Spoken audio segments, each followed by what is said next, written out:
রসুলের হাদিস থেকে আজকে আমরা একটা হাদিস নিয়ে আলোচনা করব।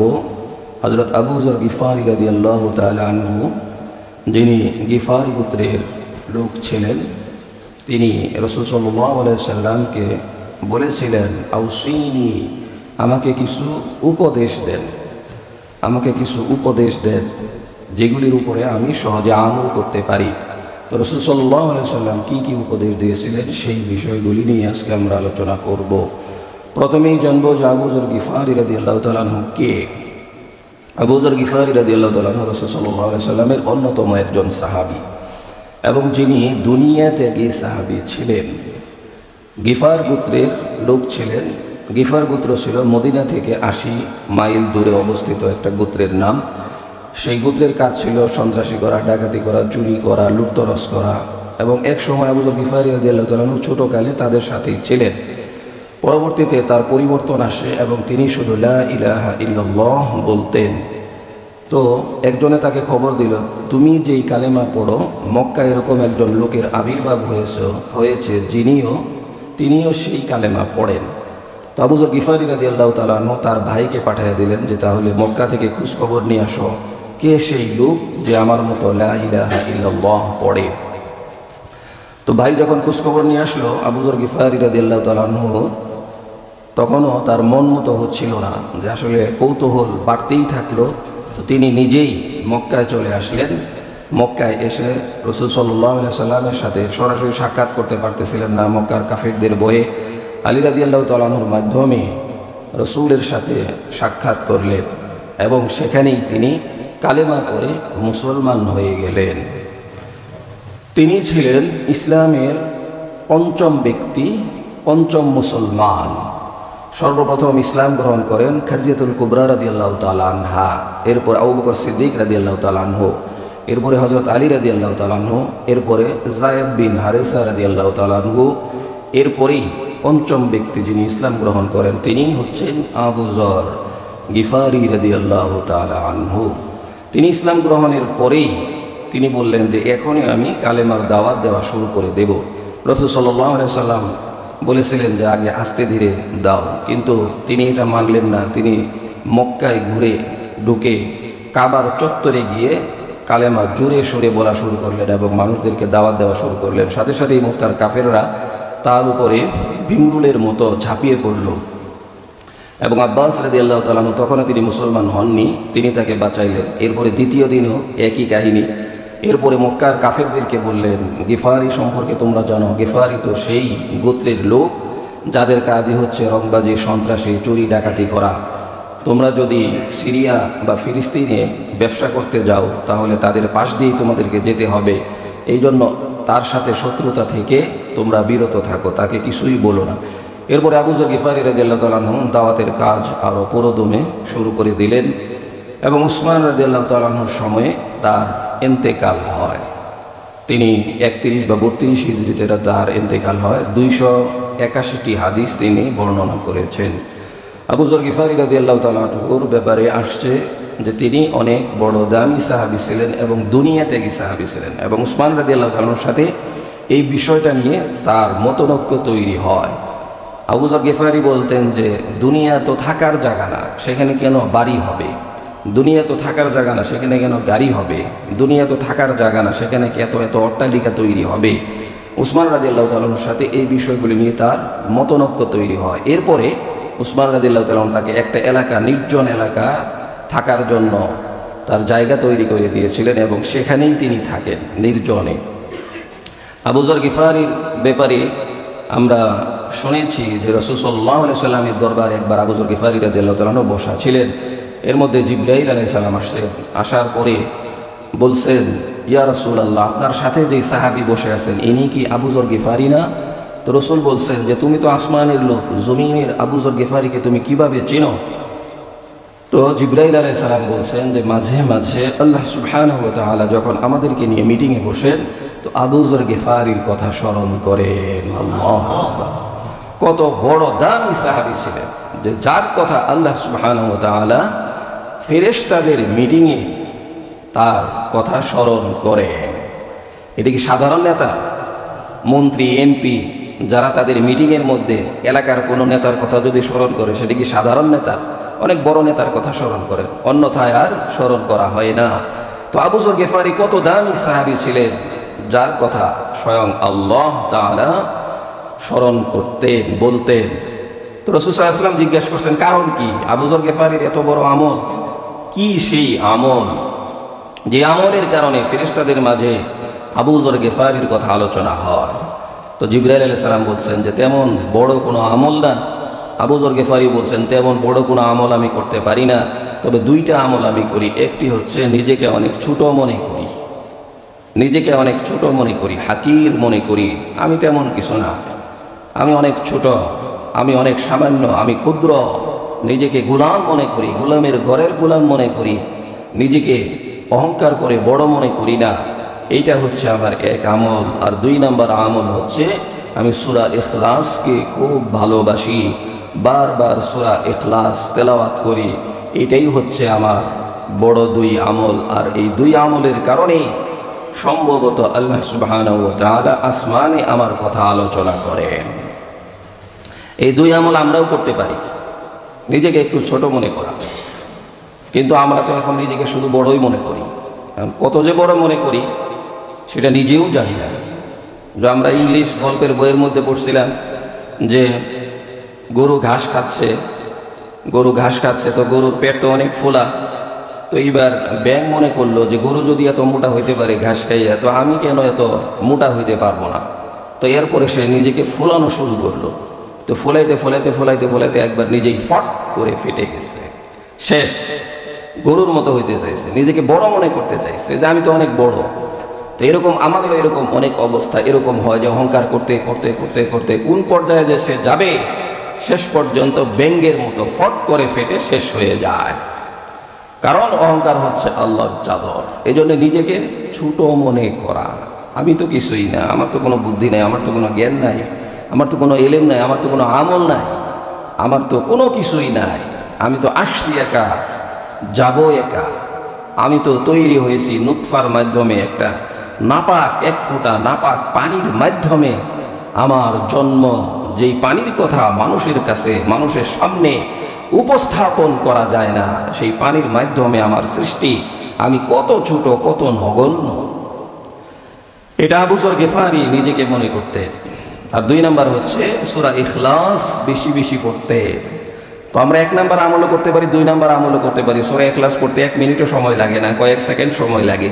তো এটা আমরা যদি বেশি বেশি পড়ি, আবু যর গিফারি 2 আমলের মাধ্যমে যেরকম আল্লাহর কাছে এত সম্মানী হয়ে গেছেন, আমরাও যদি সেই আমল করি, আমরাও আল্লাহ তাআলার কাছে সম্মানিত হয়ে যাব। এই জন্য এই আমলগুলি করার চেষ্টা করব। তো আবু যর গিফারি, সেই আবু যর গিফারি রাদিয়াল্লাহু তাআলা আনহু রাসূলের কাছে এসে জিজ্ঞেস করছেন, আউসিনি, আমাকে কিছু নসিহত করেন। তো রাসূল সাল্লাল্লাহু আলাইহি ওয়াসাল্লাম প্রথম নসিহত করছেন বিতাকওয়াল্লাহ, বিতাকওয়াল্লাহ, আল্লাহকে ভয় করো। অন্য কোনো তেমন কোনো ওসিয়ত করেন নাই, নসিহত করেন নাই, একমাত্র ওসিয়ত, প্রথম ওসিয়ত নসিহত হচ্ছে, উপদেশ হচ্ছে বিতাকওয়াল্লাহ, আল্লাহকে ভয় করো। আমরা মনে করি আল্লাহকে ভয় তো করি, আর কেমনে ভয় করব? এটা কোনো নসিহত হইল? হ্যাঁ, এটাই হচ্ছে সবচেয়ে বড় নসিহত, এটাই হচ্ছে সবচেয়ে বড় উপদেশ। যে উপদেশ মানলে একটা পরিবার ভালো হয়ে যাবে, একটা সমাজ ভালো হয়ে যাবে, একটা দেশ ভালো হয়ে যাবে, সারা পৃথিবীর সমস্ত মানুষ ভালো হয়ে যাবে।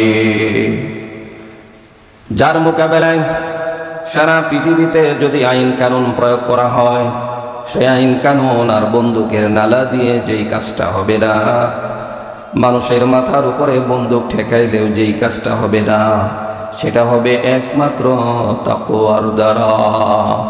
কারণ বন্দুক মাথা থেকে সরাইছে, সে আবার আগের মতো, আইন আরেক জায়গায় চলে গেছে, তো সে আবার আগের মতোই, মানুষ দেখতেছে না, সে আবার আগের মতোই, অফিসার নাই, কর্মচারীরা সে আবার আগের মতোই, স্বামী নাই, স্ত্রী সেই আবার আগের মতোই, বাবারাই সন্তানরা সেই আবার আগের মতোই, রাষ্ট্রের নায়ক নাই, রাষ্ট্রপতি নাই, দেশের মানুষ যেমন তেমন, পুলিশ নাই তো দেশের মানুষ যেমন তেমন, যখন পুলিশ আছে তখন টাইট, আইন আছে তো টাইট, যখন আইন নাই, কানুন নাই, জেল হাজত নাই, সবাই যার যার মতো। আর যদি তাকওয়া থাকে সবার অন্তরের মধ্যে, তাহলে এগুলির কোনো কিছুর প্রয়োজন নাই। স্বামী না থাকলেও স্ত্রী মনে করবে, স্বামী না থাকলে কি হবে, আমাকে যিনি সৃষ্টি করেছেন, আমার স্বামীকে যিনি সৃষ্টি করেছেন, সেই আল্লাহই তো আমাকে দেখতেছেন। এটা যদি চিন্তা করে, তাহলে সিসি ক্যামেরার প্রয়োজন নাই, কারো প্রয়োজন নাই। কারণ সিসি ক্যামেরা নিজের মধ্যেই আছে, যেই সিসি ক্যামেরা দিয়ে স্বয়ং আল্লাহ দেখতেছেন। এজন্য আল্লাহ তাআলা কালামে পাকে অসংখ্য জায়গায় চান, প্রায় 55 জায়গায় বিতাকওয়াল্লাহ, ইত্তাকুল্লাহ ইয়া আইয়ুহাল্লাযীনা আমানু ইত্তাকুল্লাহ, বারবার আল্লাহ তাআলা বলেছেন আমি আল্লাহকে ভয় করো, বারবার বলছেন। বেশি গুরুত্বপূর্ণ এই জন্য বারবার বলছেন, মুমিনদেরকে বারবার বলছেন যে আমি আল্লাহকে ভয় করো। আমি আল্লাহর ভয় যদি তোমার অন্তরের মধ্যে থাকে, তাহলে তুমি সমস্ত অপরাধ থেকে বাঁচতে পারবে। চোখ দিয়ে তাকাইছি কোনটা দেখা যায়, কোনটা দেখা যায় নাই, যদি দিলের মধ্যে আল্লাহর ভয় থাকে, তাহলে চোখ চিন্তা করবে তাকানো যাবে কি যাবে না। যদি দিলের মধ্যে আল্লাহর ভয় থাকে, কোন দিকে তাকাবো আর কোন দিকে তাকাবো না কেউ দেখে না, কিন্তু আমার আল্লাহ দেখতেছেন। হাত দিয়ে আমি যে কাজ করব কেউ দেখতেছেন না, কিন্তু আমার আল্লাহ দেখতেছেন। ঘুষ নেই, সুদ নেই, মানুষের উপরে অত্যাচার করি, জুলুম করি, যা কিছু করি না কেন কেউ দেখতেছে না, কেউ দেখে না, আমার ওয়াইফও দেখে না, কিন্তু আমার সৃষ্টিকর্তা আল্লাহ তো দেখতেছে। এটা হচ্ছে তাকওয়া। রাসূল সাল্লাল্লাহু আলাইহি ওয়াসাল্লাম বুকের দিকে ইশারা করতে বলতেন আত্তাকওয়া হাহুনা, আত্তাকওয়া হাহুনা। আল্লাহর ভয়টা হচ্ছে এখানে অন্তরের মধ্যে। টুপিতে তাকওয়া না, দাড়িতে তাকওয়া না, পাঞ্জাবিতে তাকওয়া না, তাকওয়া হচ্ছে দিলের ভিতরে। আমি আল্লাহকে ভয় করি, এটা মন থেকে করতে হবে। তবে টুপির মাধ্যমে তাকওয়ার রাস্তা খুলে যায়, পাঞ্জাবির মাধ্যমে তাকওয়ার রাস্তা খুলে যায়, দাড়ির মাধ্যমে তাকওয়ার রাস্তা খুলে যায়। কারণ টুপি নিয়ে কেউ সিনেমা হলে ঢুকতে পারবে না, পাঞ্জাবি নিয়ে কেউ সিনেমা হলে ঢুকতে পারবে না। এটা হচ্ছে তাকওয়ার জন্য সহায়ক। টুপি নিয়ে, দাড়ি নিয়ে, পাঞ্জাবি নিয়ে রাস্তায় দাঁড়িয়ে কেউ সহসাই অন্যায় করতে পারবে না। তার পাঞ্জাবি তাকে তাকওয়ার জন্য সহযোগী, তার টুপি, তার দাড়ি তাকওয়ার জন্য হচ্ছে সহযোগী। এগুলির মাধ্যমে অনেক গুনাহ থেকে বেঁচে থাকা যায়। আর এই লোকটার দাড়ি আছে কেমনি করে? আপনি যদি সিনেমা হলে চলে যান টুপি আর দাড়ি এগুলি নিয়ে, মানুষরা বলবে এই লোকটা ভাই কেন আসছেন এখানে, যে সিনেমা দেখতে আসছি? না না না, এটা তো হতেই পারে না, মনে হয় আপনি ভুল করে এখানে ঢুকে পড়েছেন। অন্যরাও মনে করবে যে না, এই লোক এই কাজের জন্য আসে না। তার মানে টুপি, দাড়ি, পাঞ্জাবিকে মানুষ তাকওয়ার পোশাক মনে করে, তাকওয়ার জন্য এটা সহায়ক। কিন্তু মেইন তাকওয়া হচ্ছে দিলের ভিতরে। আবার অনেকে আছে দাড়ি টুপি নিয়েও অনেক অন্যায় কাজ করতেছে, খারাপ কাজ করতেছে। এটাকে একটা হাতিয়ার হিসেবে সে নিছে, যে অন্যায় করার একটা হাতিয়ার। মানুষ আমাকে বিশ্বাস করবে, মানুষ আমাকে ভুল বুঝবে না, এই জন্য সে সেই রূপ ধরছে, সুরত ধরছে। কিন্তু এটা তাকওয়ার জন্য সহায়ক। তো এক নাম্বার হচ্ছে তাকওয়া, আল্লাহর ভয়। ওয়ালিমান খাফা মাকামা রাব্বিহি, আল্লাহ তাআলা বলছেন যে আল্লাহকে ভয় করবে তার জন্য 2 জান্নাত। আল্লাহকে ভয় করার কারণে আল্লাহর ভয় দিলের মধ্যে থাকতে হবে। নবীরা আল্লাহকে কেমন ভয় করতেন? সাহাবায়ে কেরাম রিদওয়ানুল্লাহি তাআলা আলাইহিম আজমাইন, তারা আল্লাহকে কেমন ভয় করতেন?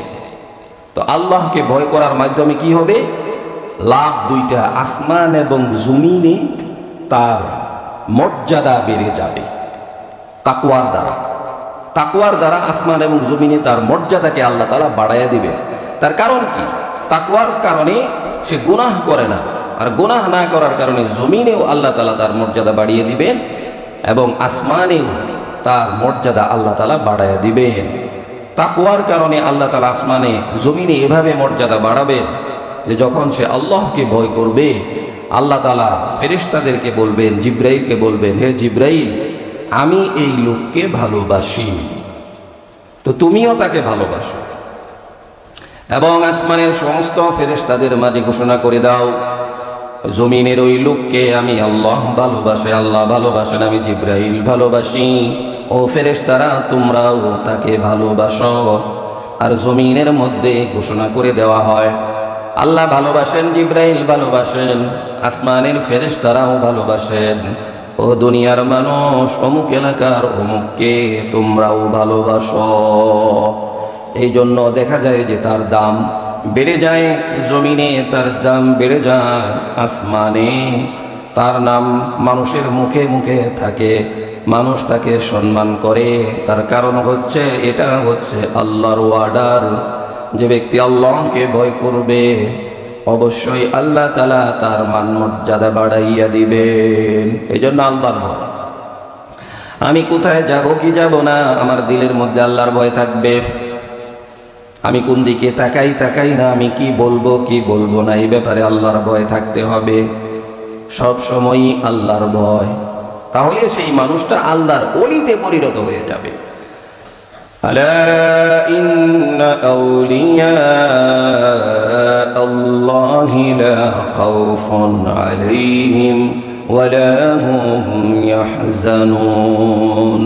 খবরদার, সাবধান, ইন্না আউলিয়া আল্লাহ, যারা আল্লাহর বন্ধু, যারা আল্লাহর বন্ধু হবে, লা তাহজান, তাদের কোনো টেনশন নাই, চিন্তা নাই, ভয় নাই, লা তাহওয়ালা খাউফুন আলাইহিম ওয়া লা হুম ইয়াহজানুন, তাদের কোনো ভয় নাই, টেনশন নাই এবং চিন্তাও নাই।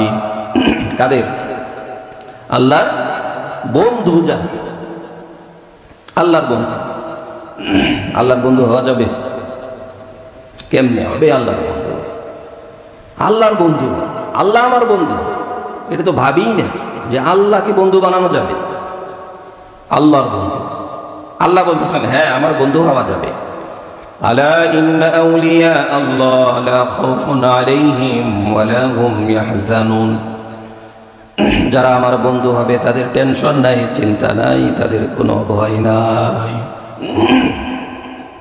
কি গুণ থাকতে হবে আল্লাহর ভয়, আল্লাহর বন্ধু হতে চাইলে? আল্লাহ তাআলা বলছেন আল্লাযীনা আমানু ওয়া কানু ইয়াত্তাকুন। বেশি গুণ না, দুইটা গুণ, একটা হচ্ছে ঈমান ওয়ালা হইতে হবে, দুই নাম্বার হচ্ছে তাকওয়াবান হইতে হবে। আল্লাহ ভীরু, আল্লাহ ভীরু হইলেই আল্লাহর বন্ধু হওয়া যাবে। যেটাতে ফার্সিতে বলে পরহেজগার। আমরা বলি না যে পরহেজগার, লোকটা পরহেজগার, লোকটা আল্লাহ ভীরু, আল্লাহ ভীরু, মুত্তাকি, যিনি আল্লাহকে ভয় করে। হুদাল্লিল মুত্তাকিন, যারা আল্লাহকে ভয় করে তাদের জন্য হেদায়েত। উইদ্দাত লিল মুত্তাকিন, জান্নাত বানানো হয়েছে মুত্তাকিনদের জন্য, যারা আল্লাহকে ভয় করে তাদের জন্য। জায়গায় জায়গায় আল্লাহ তাদের কথা বলছে, আল্লাহ ভীরুদের কথা বলছে, যারা আমাকে ভয় করে, আমাকে ভয় করে। মন্ত্রী ওই নেতার উপরেই খুশি যে মন্ত্রীকে ভয় করে, নাকি সামনে বেয়াদবি করলে তাকে ভালোবাসবে? ভালোবাসবে না। কেউ বাবা সামনে যদি সন্তান বাবাকে ভয় করে তাহলে বাবা তাকে ভালোবাসবে, আর যদি বেয়াদবি করে কথা না মানে তাহলে তাকে ভালোবাসবে না। আমরা হলাম গোলাম, গোলাম হইয়া যদি মালিককে ভয় না করি, মালিকের কথা না মানি, তাহলে মালিক কখনোই সেই গোলামকে ভালোবাসবেন না। তো আল্লাহ তাআলা বলছেন যে আমার বন্ধু হওয়া একদম সহজ। আমার বন্ধু হতে চাইলে তাদের কোনো টেনশন নাই, চিন্তা নাই, কোনো কিচ্ছু নাই। ওয়ালা তাহিনু ওয়ালা তাহজানু ওয়া আনতুমুল আ'লাউনা ইন কুনতুম মুমিনিন। তোমাদের কোনো টেনশন নাই, ভয় নাই যদি তোমরা মুমিন হও। আর এখানে আল্লাহ তাআলা বলতেছেন যদি আল্লাহর বন্ধু হও তাহলে কোনো টেনশন নাই, ভয় নাই। আর বন্ধু হওয়ার জন্য বেশি সুন্দর হওয়ার দরকার নাই, অনেক টাকার মালিক হওয়ার দরকার নাই। এখন কোনো গরিব আপনার গরিবকে আমরা কেউ বন্ধুও করি না, দেখতে যদি ভালো না হয় তাকেও বন্ধু করি না, সমাজে যার স্ট্যাটাস নাই, একটা গ্রহণযোগ্যতা নাই, তাকেও আমরা বন্ধু করি না, সমাজে যার ক্ষমতা নাই তাকেও আমরা বন্ধু করি না, যার ক্ষমতা আছে তাকে বন্ধু বানাইতে চাই, সে আবার তার থেকে বড় ক্ষমতাধরকে বন্ধু বানাইতে চায়, যার টাকা আছে তাকে বন্ধু বানাইতে চায়, সে আবার আরো বেশি যার টাকা আছে তাকে বন্ধু বানাইতে চায়, যার সৌন্দর্য আছে তাকে বন্ধু বানাইতে চায়, সে আবার আরো সৌন্দর্য যার আছে তাকে বন্ধু বানাইতে চায়। এই জন্য বন্ধু এখন কারোরই নাই, সবাই উপরের দিকে আছে। তো যার টাকা আছে তার সাথে বন্ধুত্ব না, যার ক্ষমতা আছে তার সাথে বন্ধুত্ব না, যার সৌন্দর্য আছে তার সাথে বন্ধুত্ব না, বরং দেখতে হবে তার মধ্যে তাকওয়া আছে কিনা, আল্লাহর ভয় আছে কিনা, তাহলে তার সাথে বন্ধুত্ব। কারণ আল্লাহ তাআলা বলতেছেন আমার বন্ধু সে যার মধ্যে তাকওয়া আছে। বিলাল দেখতে অনেক কালো ছিল, ঠোঁটটা অনেক মোটা ছিল, কণ্ঠটাও তেমন ভালো ছিল না, কিন্তু বিলাল আজান না দিলে মদিনার মসজিদে আজান হইতো না। বিলাল যদি আজান না দিতেন পূর্ব দিক থেকে সূর্য উঠতো না। বিলালকে এত আল্লাহ তাআলা পছন্দ করছেন, তার কারণ কি? তার কারণ হলো বিলালের দিলের মধ্যে আল্লাহর ভয় ছিল। বিলালের ব্যাপারে আল্লাহ বলছেন ইন্না আকরামাকুম ইনদাল্লাহি আতকাকুম, তোমাদের মধ্যে সেই আমার কাছে সম্মানিত, সেই আমার কাছে মর্যাদাবান, যার মধ্যে আমি আল্লাহর ভয় রয়েছে। বিলালের মধ্যে আমি আল্লাহর ভয় আছে, এই জন্য বিলাল আমার কাছে প্রিয়। এই জন্য বিলাল আজান না দিলে আমি আল্লাহ পূর্ব দিক থেকে সূর্য ওঠাটাও বন্ধ করে দেই। বিলাল সৌন্দর্য ছিল না, দেখতে কেমন ছিল, কিন্তু ভিতরে মাল ছিল, ভিতরে আল্লাহর ভয় ছিল, ভিতরে যেটা এটা পুরাটাই ছিল 100%। এমনি ভাবে যার অনেক টাকা আছে সে আমি আল্লাহর বন্ধু হবে তাও না, কারণের অনেক টাকা ছিল সে আমার বন্ধু হইতে পারে নাই, বরং গরিব সাহাবী আবু হুরায়রা আমার বন্ধু হয়ে গেছে। যার অনেক ক্ষমতা ছিল সে আমার বন্ধু হবে এমন না, ফেরাউনের অনেক ক্ষমতা ছিল সে বন্ধু হইতে পারে নাই, অনেক যাদের ক্ষমতা নাই তারাও আমি আল্লাহর বন্ধু হয়ে গেছে। আসিয়া ফেরাউনের স্ত্রী, সে আল্লাহকে ভয় করতো, তার কোনো ক্ষমতা ছিল না, কিন্তু আল্লাহকে ভয় করার কারণে সে তার বন্ধু হয়ে গেছে। ফেরাউন ক্ষমতা থাকা সত্ত্বেও আল্লাহর বন্ধু হইতে পারে নাই। এই জন্য আল্লাহর বন্ধু হওয়ার জন্য 2 গুণ, একটা হচ্ছে মুমিন হইতে হবে, 2 নাম্বার হচ্ছে তাকওয়াবান, খোদা বিরু, আল্লাহ বিরু হইতে হবে। আল্লাহ বিরু হওয়া, আল্লাহ বিরু হওয়া সহজ না কঠিন? কঠিন, সহজ না। আল্লাহ বিরু হওয়া সহজ না কঠিন, কারণ সামনে মজার গুনাহ, মজার টাকা, মজার দৃশ্য, এগুলি থেকে নিজেকে ফিরাইয়া আল্লাহকে ভয় করে সেগুলি থেকে বিরত থাকা, এটা কঠিন না? এটা অনেক কঠিন, কিন্তু কঠিন হইলেও এর লাভ অনেক বেশি। এই জন্য আল্লাহ বিরু হইতে হবে। আউসাইনি আবু যর গিফারি বলছেন ইয়া রাসূলুল্লাহ, আপনি আমাকে একটা উপদেশ দেন, কিছু উপদেশ দেন। নবীজি বলছেন প্রথম উপদেশ হচ্ছে বিতাকওয়াল্লাহ, আল্লাহকে ভয় করো।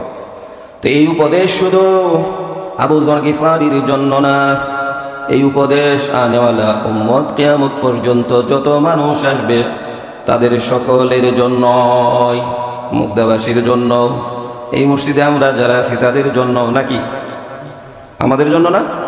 আমাদের জন্য, সবার জন্য। এরপরে আবার বলছেন আউসিনি, এরপরে আরেকটা উপদেশ দেন। এরপরে রাসূল সাল্লাল্লাহু আলাইহি ওয়াসাল্লাম বলছেন বিতিলাওয়াতিল কুরআন ওয়া যিকরিল্লাহি আযজা ওয়া জাল, কোরআনে কারীমের তেলাওয়াত বেশি বেশি করো আর আল্লাহ সুবহানাহু ওয়া তাআলার জিকির বেশি বেশি করো। এই উপদেশ 2টা আরো গুরুত্বপূর্ণ।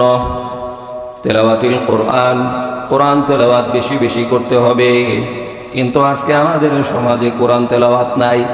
স্কুল কলেজে এমন অবস্থা ধর্মীয় সাবজেক্ট পর্যন্ত উঠে কেমনে দিবে, সেই চক্রান্ত চলতেছে। অমুক ক্লাস পর্যন্ত ধর্মীয় বই থাকবে, এরপরে আর থাকবে না। এরপরে ধর্মীয় বই থাকলেও শিক্ষক তেমন থাকবে না। শিক্ষক থাকলেও সেই সাবজেক্টের, ধর্মীয় সাবজেক্টের কোনো পরীক্ষা হবে না। তাহলে ছাত্ররা পড়বে? যেটার পরীক্ষা আছে, যেটার সার ভালো, সেটাই তো করে না। আর এটা তো ধর্মের বিষয়, এর মধ্যে মজাও, যারা এটা পালন করতে চায় না তাদের কাছে এটা মজার বিষয় না। এটা মজাও নাই, শিক্ষকও নাই, আবার পরীক্ষাও হবে না, তো এটা তো আরো পড়বে না। কিভাবে মুসলমানদেরকে ইসলাম থেকে, দিন থেকে দূরে সরিয়ে দিয়ে নাস্তিক্যবাদ প্রতিষ্ঠা করা যায়, সেই চক্রান্ত আমাদের দেশে চলতেছে। কিন্তু আমরা তো ঘুমাইতেছি, বলতেছি যে থাক, স্কুলে ধর্ম না শিখলো। হুজুর, আমার ছেলেরা কিন্তু ছোটবেলায় কোরআন শরীফ পড়েছে। বাবা, কোরআন শরীফ পড়েছে, কোরআন শরীফ খতম করছে, 2 বার 3 বার 5 বার খতম করছে। আচ্ছা ঠিক আছে, একবার নিয়ে আসেন দেখি সামনে, সূরা ফাতিহাটা শুনি।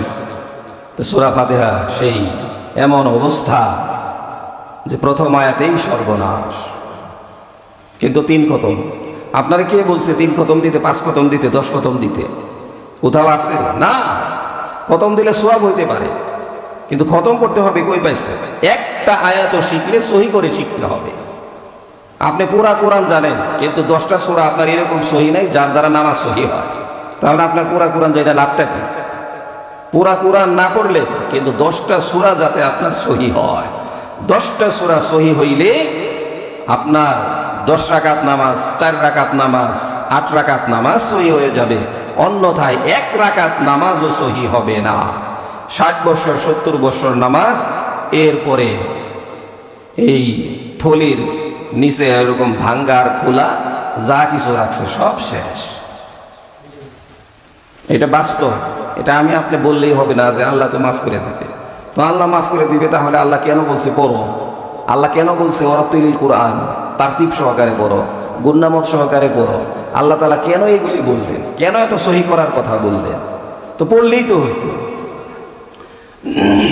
তো এই জন্য কোরআনে কারীমকে সহিভাবে তেলাওয়াত করতে হবে, সহি করে তেলাওয়াত করতে হবে, শুদ্ধভাবে তেলাওয়াত করতে হবে।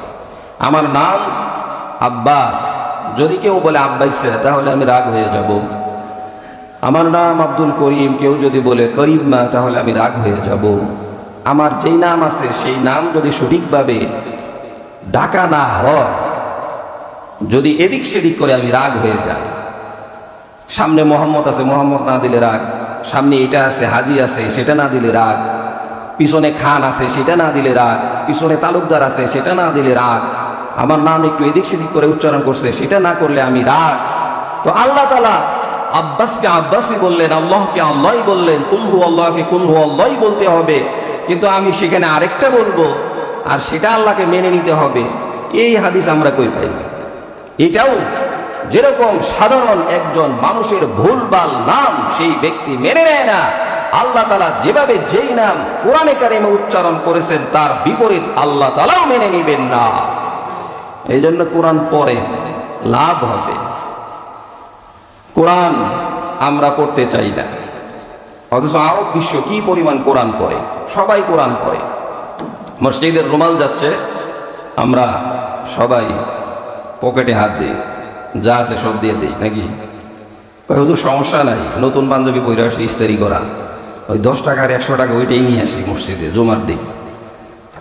অফিস থেকে আসার সময় যেই পাঞ্জাবি বা যেই শার্ট ছিল এটা থাকলে সুবিধা হবে, মানিব্যাগ টানিব্যাগ যা আছে সব দিয়ে দিই, তাইলে অনেক লাভ আছে। তো এই জন্য মসজিদে আসার সময় একটু চিন্তা ভাবনা করেই আসবো যে মসজিদে আমাকে দিতে হবে। তো কোরআনে কারিমের তেলাওয়াত, আজকে কোরআনে কারিমের তেলাওয়াত নাই, একদম কম, এত কম, এত কম যেটা চিন্তাই করা যায় না। কোরআনে কারিমের তেলাওয়াত কি আল্লাহর সাথে ডাইরেক্ট কথা বলা? ওয়ারাতিলিল কোরআনা তারতিলা, আফজালুল ইবাদাতি তিলাওয়াতুল কোরআন। সর্বোত্তম ইবাদত হচ্ছে কোরআনে কারিমের তেলাওয়াত। এরকম অনেক মানুষ আছে জিন্দেগিতে কোরআন খুইলা দেখে নাই যে এর মধ্যে কি আছে, এরকম মানুষ আছে। এরকম অনেক মানুষ আছে যাদের জিন্দেগিতে একবারও কোরআনে কারিমের খতম হয় নাই। এরকম অনেক মানুষ আছে যারা কোরআন শরীফ সহিভাবে একটা আয়াতও পড়তে পারেন না। এটা লজ্জা দেওয়ার জন্য না, এটা এর গুরুত্ব বোঝানোর জন্য। আমাদের অলসতা কোন পর্যায়ে। আর কোরআনে কারিম যখন আমি তেলাওয়াত করব, বুঝে শুনে তেলাওয়াত করব, না বুঝলাম কমপক্ষে তেলাওয়াত তো করি, তেলাওয়াতটা তো সহি করি। তেলাওয়াত সহি করার জন্য ছোট সময় থেকে আমাকে চেষ্টা করতে হবে। এর জন্য সবচেয়ে বড় দায়ী হচ্ছে সকলের পিতা মাতা। 3 বছর 4 বছর হয়েছে স্কুলের স্যারদের সাথে আলাপ আলোচনা করতে থাকে যে স্যার আমার সন্তান একটা হয়েছে, এই বছর হয়েছে, তো একে কোন জায়গায় দেওয়া যায়, একে কি করা যায়। তো একে আপনি আগে কোরআন শিখান, 5 বছর হয়েছে আগে কোরআনের তালিম দেন, তারপরে আপনি ডাক্তার, ইঞ্জিনিয়ার, অ্যাডভোকেট যা কিছু দরকার সব বানান। সমস্ত মানুষ নিয়তের মধ্যেই ভুল। জন্ম নেওয়ার পরেই নিয়ত করে ফেলছে যে হয় ডাক্তার নয় ইঞ্জিনিয়ার, দুইটার একটা হইতে হইব। ওইটা নিয়ত, মানে এটা আল্লাহর তরফ থেকে হের উপরে মনে নাজিল হয়েছে এই নিয়ত করা, ঠিক কিনা? সবারই নিয়ত যে না আমার বলারে আমি ডাক্তারই বানাবো, আমার বলারে আমি ইঞ্জিনিয়ারই বানাবো, এই 2 নিয়ত। এরপরে যদি দেখে যে না এদিক সেদিক আর পারতেছে না, তাহলে এরপরে অর্থনীতি, ইকোনমিক্স, তারপরে এটা সেইটা যত আছে অন্যান্য যা কিছু আছে, এরপরে যেটা সে পারে করুক, ইঞ্জিনিয়ারিং। কিন্তু প্রথম নিয়ত এই 2টাই। আর যদি দেখে যে না ব্রেন একটু কম, কানা খোরা, ল্যাংরা ম্যাংরা যা কিছু আছে, যদি দেখে যে না এটা স্কুলে পারবে না, ডাক্তারও হইতে পারবে না, ইঞ্জিনিয়ারও হইতে পারবে না, তাহলে বলে যে যাক তাহলে মাদ্রাসায় দিয়ে দিই, বাইতুল আমান তো আছে ইতিমখানা, এখানে দিয়ে দিই। এর ভাই পরে 5,000 টাকা বেতন দিয়ে স্কুলে, আর হে এনে পড়ে, তো 2,000 টাকা চাওয়া পরে হুজুর আর একটু কম নিলে চলে না? তো কম নিলে তো ভাই আপনার ছেলেদের জাকাত খাওয়াই দেব। সমস্যা নাই, সমস্যা নাই বলে জাকাত খাইতেও রাজি। তো এই হইল অবস্থা। কিন্তু চিত্র এখন ভিন্ন, এখন আর এরকম নাই। অনেক ভালো মানুষ আছেন, ডাক্তার, ইঞ্জিনিয়ার আছেন, যারা নিজেদের সন্তানদেরকেই মাদ্রাসায় পড়ানোর আগেই ইচ্ছা পোষণ করে যে আমার সন্তানকে আমি আলেম বানাবো, আমি আমার সন্তানকে হাফেজ বানাবো, এটা তারা ইচ্ছা করে। অনেক বড় লোকদের সন্তান এখন আলহামদুলিল্লাহ মাদ্রাসায় পড়ে।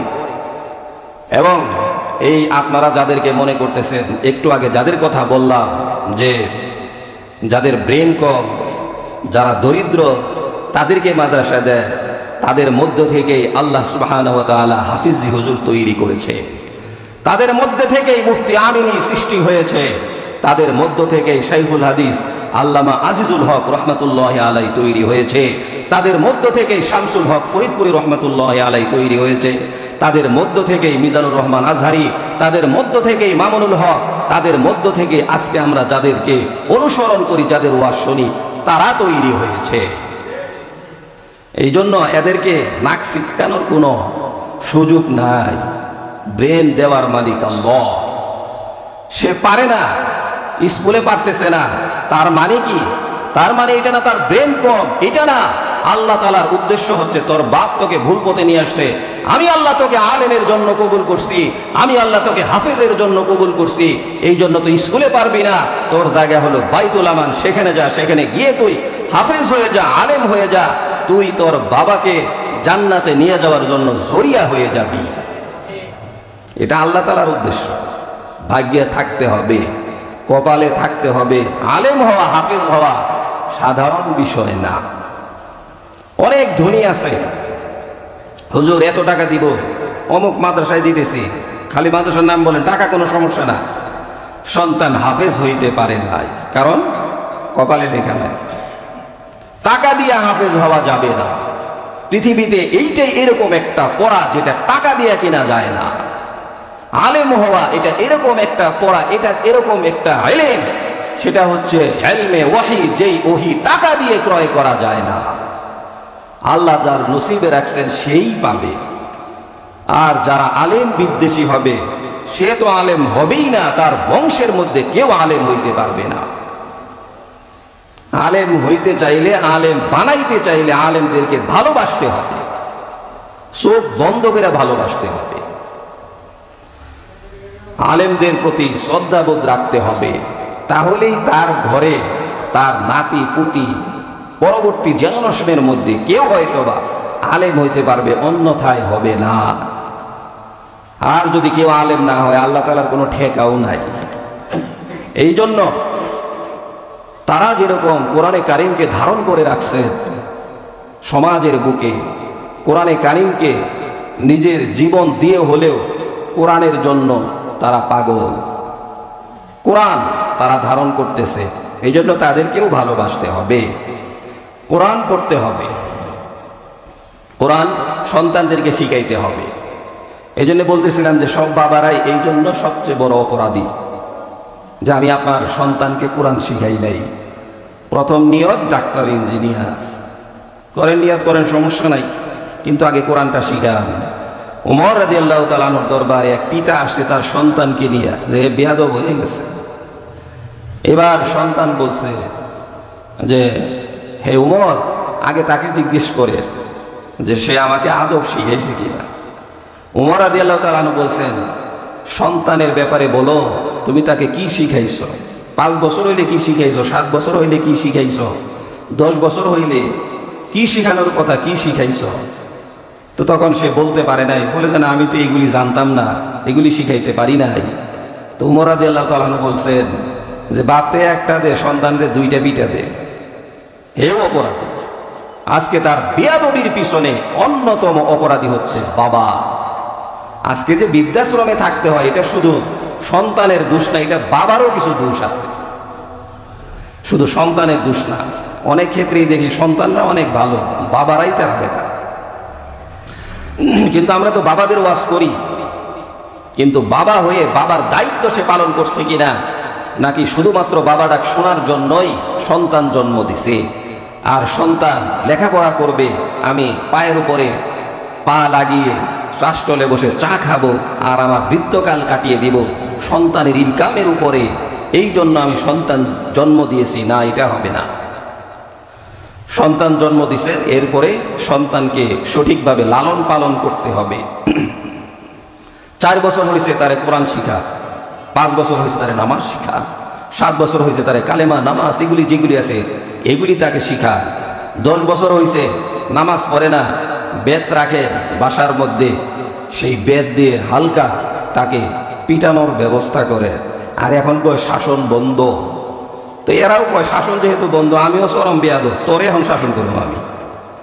আজকে কোনো প্রতিষ্ঠানে শাসন নাই, যার কারণে এক একটা চরম বেয়াদব হয়।